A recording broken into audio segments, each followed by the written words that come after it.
এই ভিডিওতে আপনারা দেখতে পারবেন কিভাবে আমি একটি ওয়েস্ট অ্যাড করতে পারি। অর্থাৎ আপনার আউটলেটে কোনো প্রোডাক্ট যদি নষ্ট হয় কিংবা সেটি যদি কোনো এমপ্লয়ি যদি সেটা নষ্ট করে থাকে সেটি কিভাবে আপনি অ্যাড করবেন। তো চলুন দেখে নেওয়া যাক। তো এটার জন্য ফার্স্টে আমরা একটি আউটলেটে এন্টার করলাম। তারপর এখানে এই যে ওয়েস্টটা আছে, ওয়েস্টে ক্লিক করতে হবে। তারপর অ্যাড ওয়েস্ট। এখানে আপনাকে সার্চ করতে হবে যে কোন আইটেমটা আপনার ওয়েস্ট হয়েছে। তো এটা হচ্ছে আমি করছি সাপোজ অল টাইম ব্রেড 750 গ্রাম অথবা অল টাইম মিল্ক ব্রেড 350 গ্রাম। তো আমি অল টাইম মিল্ক ব্রেড 350 গ্রাম এইটা আমি নিচ্ছি। এটা আমার কয়টা ওয়েস্ট হচ্ছে আমি সাপোজ এখানে লিখছি 3টা আমার ওয়েস্ট হচ্ছে। তো ওয়েস্টের জন্য আমার লস অ্যামাউন্ট 210 টাকা। তো এটার জন্য একটা রেসপন্সিবল পারসন থাকতে হবে যে এটার জন্য রেসপন্সিবল কে।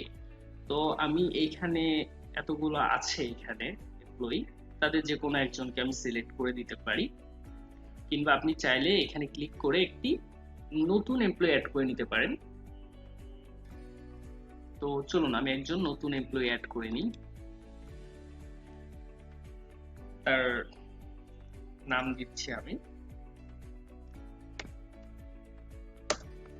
হাবিব। তার ডেজিগনেশন দিচ্ছি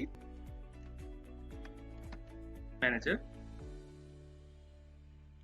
তার মোবাইল নাম্বার, আর এখানে কিছু ডিসক্রিপশন দিয়ে সাবমিট করতে হবে। তাহলে রেসপন্সিবল পারসন হিসেবে একজন এমপ্লয়ি আমার অ্যাড হয়ে গেছে, হাবিব। সে হচ্ছে রেসপন্সিবল পারসন। ঠিক আছে, তারপরে আমাকে ডেট দিতে হবে যে কোন ডেটে আমার এটা নষ্ট হচ্ছে দিয়ে। তারপর এখানে লস অ্যামাউন্ট আমরা দেখতে পাচ্ছি 210 টাকা। এখানে আমি নোটে লিখে দিচ্ছি যে আমার এটা কেন ওয়েস্ট হয়েছে। তো এইখানে আমি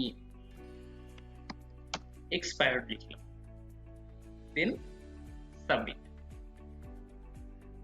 তারপর এখানে দেখেন যে লস অ্যামাউন্ট আছে হচ্ছে 210 টাকা, আইটেম কাউন্ট আছে হচ্ছে এক রকমের item, responsible person Habib, note expired. তো এটাই হচ্ছে মূলত আমাদের ওয়েস্টের ব্যাপারটা।